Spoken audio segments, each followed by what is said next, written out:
Hi everyone, I'm thriller author J.F.Penn and today I'm here with J Thorn. Hi Jay. Hello, JF.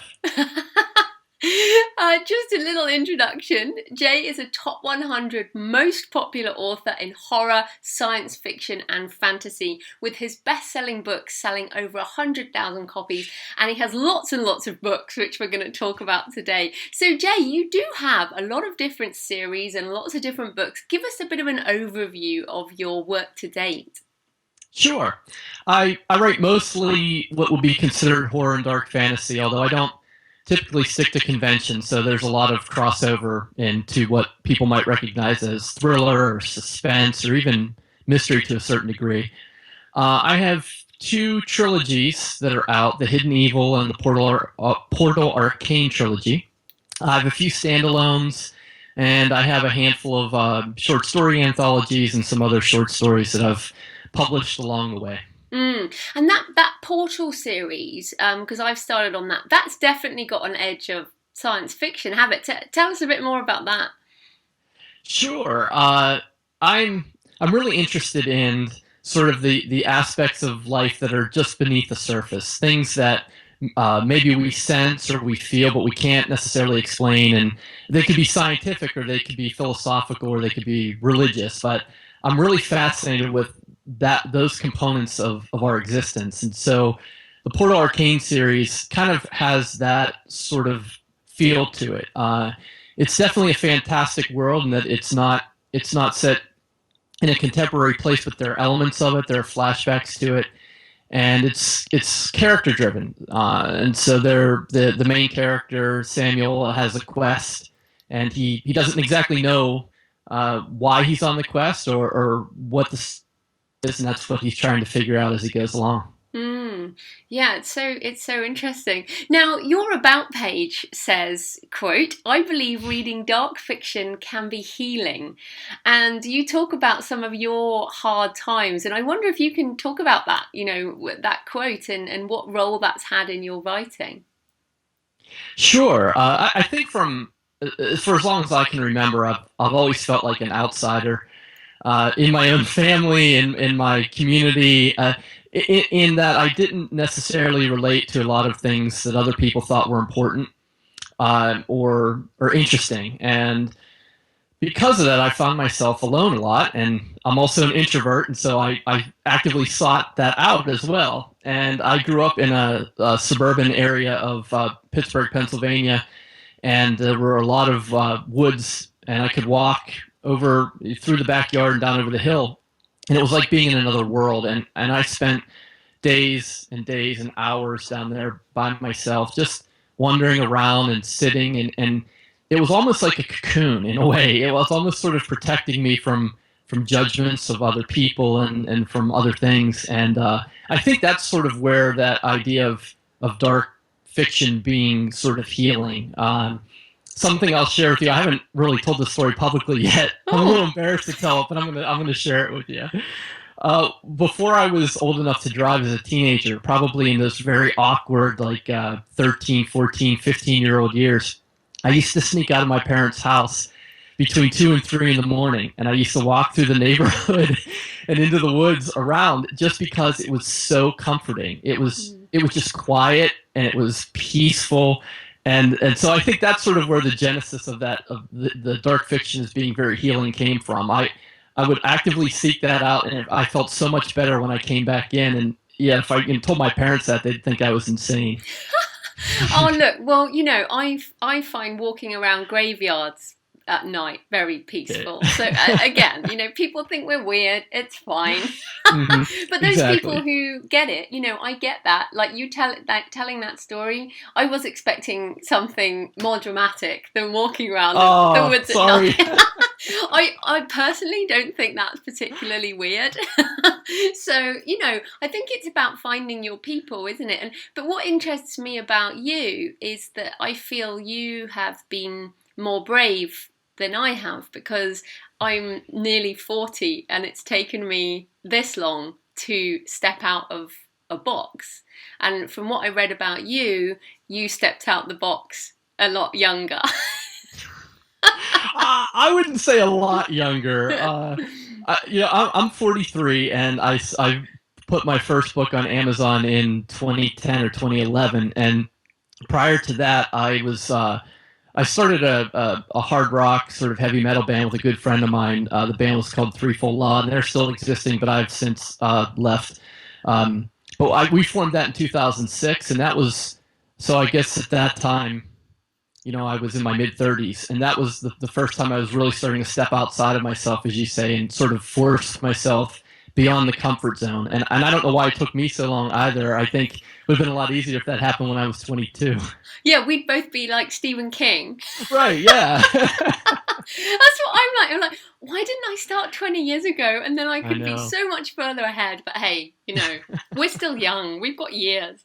But you also said there about that fear of judgment, which I feel that quite a lot. That kind of when you write stuff that maybe people won't accept and you worry about people judging you. So how have you dealt with that in your own kind of personality? Do you worry about it, or you just get on with it? I would be a liar if I said I didn't worry about it. I do, but I think I have it.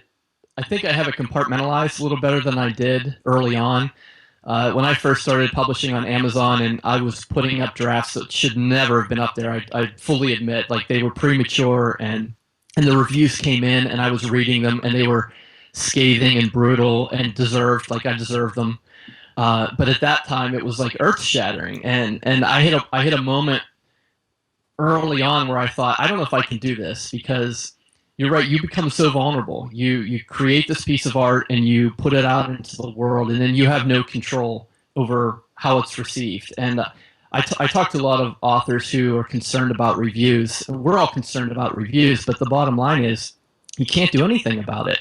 You're vulnerable, and you put it out there, and that's about all you can do. So it still bothers me. I still feel judgment. I want my stuff to be liked. I think we all do, but I also don't let it get to me the way it used to. No, that's great. Now, a lot of your books have stuff about occult and mysticism in, and I think you have some degree in that or something, don't you, as well?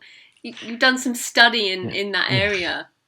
Yeah, I was a history major, and my concentration was U.S. Revolutionary War era history, and part of that was the Salem witch hysteria. And so I've done a lot of research and writing and study on that particular time period, and I think that's sort of the beginnings, maybe not the exact beginning, but that's sort of the seeds of the occult mysticism in the United States from a historical perspective. And that whole phenomenon, I mean, in the whole scope of history, we're only talking about a few hundred people, and yet it's just written about over and over and over again, and it seems to hold a fascination for not only historians, but for Americans in general. I don't know if it has the same sort of grip on people in the UK, but I know here that the Salem witch hysteria is really embedded in sort of that early American frontier ideology. So I think that's where a lot of my interest came from, was that time period. Well, I was just looking at you going, you've got a bit of Daniel Day-Lewis look, haven't you? Well, that's okay. I would take that, yeah. Yeah, you can take that one. Because in The Crucible, I mean, they had the longer hair, because it's on at the moment in London, that, it's regularly on The Crucible, the play. And I think in England, we certainly have maybe it's not as big as the US, because we have a lot of other history around the occult. But certainly we're very aware of that. So how does some of the other parts of your study on occult and mysticism come through in certain books? Give us some examples. Sure. The Hidden Evil series is really based on a mythological creature from some Eastern traditions called a preta or a gaki, and the idea is that this is a spirit or a wanderer that's unsatiated, and it's a restless spirit, and it comes out at night, and it I don't mean to gross out your readers, but it tends to eat feces and blood, and it's vile, and there are festivals to try and keep these things away in Japan and China and India. And so I use that general concept to build the Hidden Evil series, and it's about these creatures that are almost sort of like a demonic possession. And in the trilogy box set that I put together, I have some exclusive short stories called Before the Realm. And they are packaged into this box, but they're 4 short stories set in colonial America right around the Salem witch time. And so I've sort of blended that Eastern creature with some of more contemporary American history in a fictional way. Oh no, that's brilliant. And then what about your influences from, we briefly mentioned Stephen King. Who do you read for pleasure, and what do you like to watch? Yeah, that's a tough question because we'd probably need about 4 or 5 hours to go over that. But yeah, clearly Stephen King is my favorite writer of all time. I love some of the early 20th century proto horror writers like Edgar Allan Poe and H.P. Lovecraft, of course, Ray Bradbury. Those are all really big influences. But for me, Stephen King, I found Stephen King at a time in my life when I was in that really sort of developmental, impressionable stage, and it stuck with me ever since. And he's a fantastic storyteller, and it's amazing how many years later now he has legitimacy. And I don't know, you probably remember back in the 80s, he was, literary folks didn't like Stephen King. They thought he was trashy and he was awful and it wasn't real real writing. So it's fun to see now he's sort of become much more important, I think, in literary circles. And so he's a big influence on me. I think in general, though, I tend to really enjoy dark fiction or dark movies where the monster isn't always readily apparent. So I've written on my blog before that one of my favorite movies is The Blair Witch Project, and that's a polarizing movie. Some people thought, like, this is just really stupid, and other people were horrified by it. And I love the way Sanchez never really shows you the monster, and the monster's up here, and that's the kind of stuff I love. So that would be an example. I think The Shining is another good example. The house is the monster, and you see these scenes that are not necessarily happening, and the bloody elevator and all of that. But really, like that evil underneath, you're never really sure what it is or what's causing it. And so those are the types of film and books and TV that I'm attracted to. Now, a question I get, which I think is hilarious, is do you sleep well? Most of the times I sleep like a baby. Me too. I don't have any issues falling asleep. And I think that there's this perception that if you write dark stuff that you live in a basement with chains and torture devices, and you sacrifice goats every night in the backyard. I'm just a regular guy. I don't know. Yeah, I don't have any problem sleeping. No, I find that one so funny. I'm like, yeah, I mean, of course, we empty our minds of everything that could be disturbing.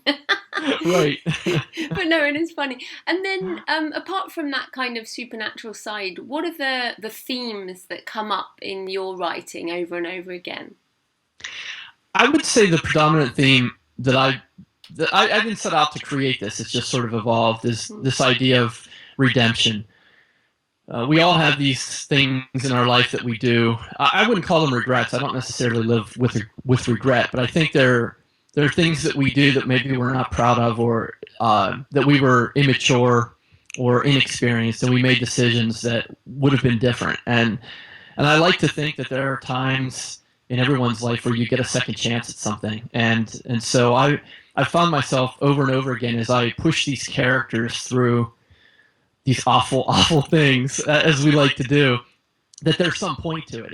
It's not just meaningless gore. It's not just to see how cruel we can be to these characters, but there's a payoff, and they may not see it right away, but the reader can probably sense it coming. So I would say it's that idea of just getting another chance. No, that's interesting. And do you, I mean, I try not to ask people, their personal beliefs and things, but do you think, because you've got these different realms, you've got kind of other Earths, do you think the redemption or the second chance can happen after death?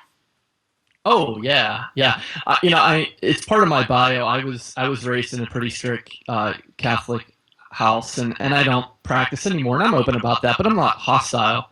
I don't, I don't have any sort of burning vendetta against any church organized religion.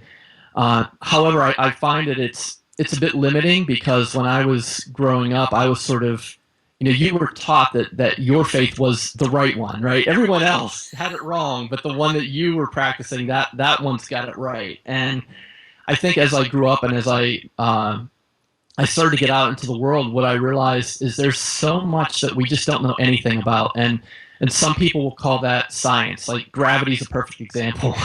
Gravity exists, but it's pretty mysterious, right? So there's that, and some people will use philosophy, or some people will use religion to sort of explain these things. Some people call it heaven, some people call it reincarnation. I guess I like to keep it pretty open mind about it, and just think that, and recognize that there are things that occur. There are worlds that maybe we get a sense of, but we just don't know. Mm-hmm. And so I don't want to box myself in, I guess. And do you explore your beliefs in your characters? I think so. I think we, as we write dark fiction, we tend to explore those things that we fear, or things that we need to work out. And so I do find myself sort of wrestling with some of these concepts, and the characters themselves are sort of wrestling with it. And there's always a figure, a character in the story that has some of the answers, but they're mysterious and they don't give them all up. And so as the characters work through, I think that's sort of me processing as well. Now, you've got a book out as we speak. It's today. So The Black Fang Betrayal, right? Yes. Tell us about that. This sounds nutty. Yes, that's... Oh, there it is. Marvelous. I guess the best way to describe it is it's a collaborative novel. It's a single story, but it was written by 10 authors. And we never spoke to each other. We never discussed it. We've never met. Some of the authors are in the UK, some in the United States, some are in India. It was sort of a crazy idea. It came out of a lot of the multi-author box sets I was doing about a year ago. And I started to think, like, this is cool, but it's more of a tactic, right? It's not going to last. We're already starting to see, I'm sorry, this is for readers, but we're already starting to see Amazon sort of pulling the algorithm back to kind of de-emphasize the multi-author box set. But anyways, as I was doing that, I thought, wow, wouldn't it be cool if we did a collaboration that was more than an anthology? It was a single story, so from the reader perspective, they're going to get a full-on novel, but they're going to get the benefit of 10 different voices. So that's where the idea came from, and it took about 10 to 12 months to get everything done from having the idea until today when the book published officially. And it's been quite a ride. Yeah, well, just give us an idea of the story. Okay, well, the story is about an aging warlock who lives in the rural part of Ohio in the United States, and he has an apprentice, and the apprentice is power hungry. He wants the coven for himself, and the warlock knows this because he's been around for a long time. And the coven is spread out all over the world, and there's sort of this, we're calling it it's like the Sopranos, but with warlocks. So there's these rival covens, and they're all trying to gain international power. And there's that whole sort of underbelly that sort of that exists there. And so Levi, the lead warlock, he knows what his apprentice is up to, and he kind of baits him in. He lets him bring the other warlocks, and Levi has a plan, and I don't want to spoil it, but he has a plan. He sets out his 9 other warlocks on a quest, and the ones that survive come back to him, and then he kind of takes care of business. Oh, sounds good. Wow, it's fascinating to get that many people working on the same thing. That's brilliant. Great. So where can people find you and your books online? Easiest thing to do is to go to jthorn.net, so it's jthorn.net, and that will take you to, I have a books page, and I have all of my books available on, well, not all of them, I have a lot of books available on multiple platforms, so, but that's the single place. If you go there, you'll find everything. Brilliant. Thanks so much for your time, Jay. Thanks, Jeff.